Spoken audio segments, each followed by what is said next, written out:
Bonjour à tous. Aujourd'hui, on s'attaque à un sujet fascinant, une théorie complètement nouvelle, presque radicale, qui pourrait tout changer à notre façon de voir les nombres premiers. Tout ça vient d'un article de Edil Zarkouna. Et l'idée de base, c'est que le chaos, le côté aléatoire qu'on a toujours prêté aux nombres premiers, c'est peut-être juste une illusion. Alors, pour commencer, posons-nous une question qui a taraudé des générations de mathématiciens. Est-ce qu'il existe, oui ou non, un test unique, une formule en quelque sorte, qui serait infaillible pour dire si un nombre est premier? La réponse, et c'est ça qui est assez fou, elle est d'une simplicité désarmante. C'est oui. Oui, un tel test existe. Il est même parfait. Et on le connaît depuis un bon moment déjà. Ce qui nous amène tout de suite à la question suivante. Évidemment, si on a cette clé parfaite, pourquoi on ne s'en sert pas pour déverrouiller tous les secrets des nombres premiers? Et voilà, on touche au cœur du paradoxe. On a la formule idéale, mais elle est tellement lente, tellement gourmande en calcul, que pour les grands nombres, elle devient complètement inutilisable. C'est vraiment le nœud du problème que cette nouvelle théorie va tenter de démêler. Bon, rentrons un peu dans le détail. Le grand responsable de ce paradoxe, il a un nom. C'est le théorème de Wilson. Une formule qui est une pure merveille sur le papier, mais un véritable cauchemar à calculer.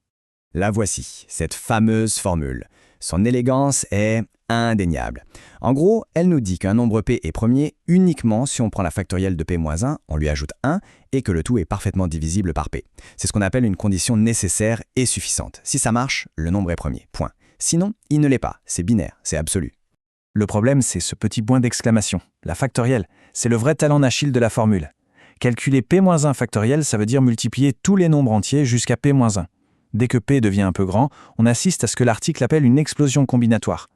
Le nombre d'opérations devient juste astronomique. C'est bien au-delà de ce que n'importe quel ordinateur au monde peut gérer.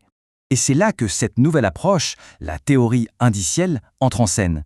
L'idée, c'est de se dire, et si le problème, ce n'était pas la formule elle-même, mais notre façon de regarder les nombres?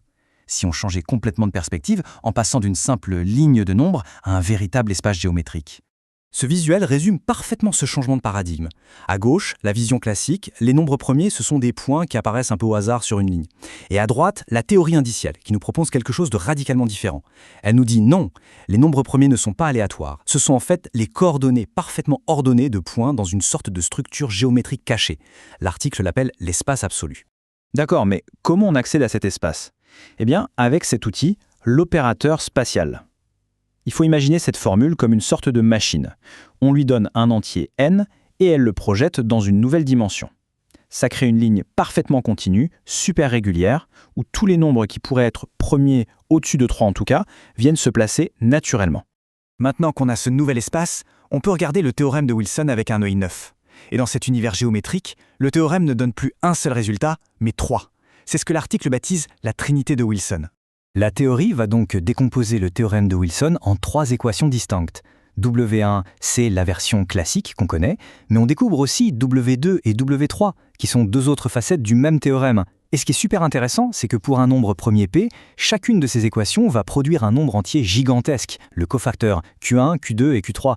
Et en fait, ce sont ces 3 nombres qui détiennent la clé de tout. Et là, c'est le premier moment eureka de la théorie.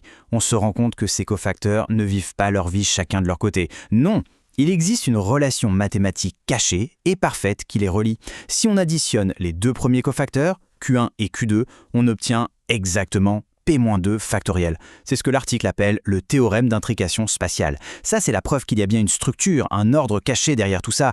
Cette découverte, elle n'est pas juste là pour faire joli. Elle a une application concrète. Elle est prédictive. La théorie nous donne en fait un mécanisme pour passer d'un nombre premier au suivant. Elle construit un véritable moteur récursif.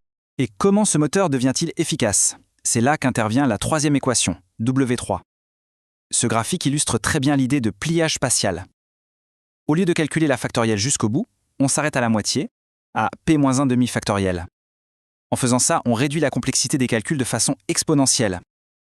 C'est comme si on pliait l'espace de calcul sur lui-même pour le rendre beaucoup plus simple à gérer. Et du coup, le processus devient complètement déterministe. On prend un nombre premier qu'on connaît déjà, on calcule ce que la théorie appelle un pont, qui va nous permettre de sauter au prochain premier, on applique l'équation de propagation et paf, on atterrit précisément sur le cofacteur du nombre premier suivant. On n'est plus dans une recherche à l'aveugle, on est dans une mécanique de propagation. Bon, à cette théorie, voyons ce que ça donne en pratique. L'article donne plusieurs exemples concrets pour montrer que ce moteur de propagation, il fonctionne à la perfection. Et là, regardons un peu ces chiffres, c'est juste incroyable.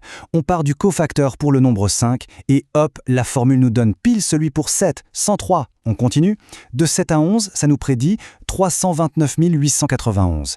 Et ça continue de grimper. Pour passer de 13 à 17, on parle de nombres qui dépassent les 1000 milliards. Et le plus fou, c'est qu'à chaque fois, quand on fait la petite vérification avec le théorème d'intrication, ça tombe juste, parfaitement. C'est quand même une preuve assez spectaculaire que la mécanique, elle fonctionne.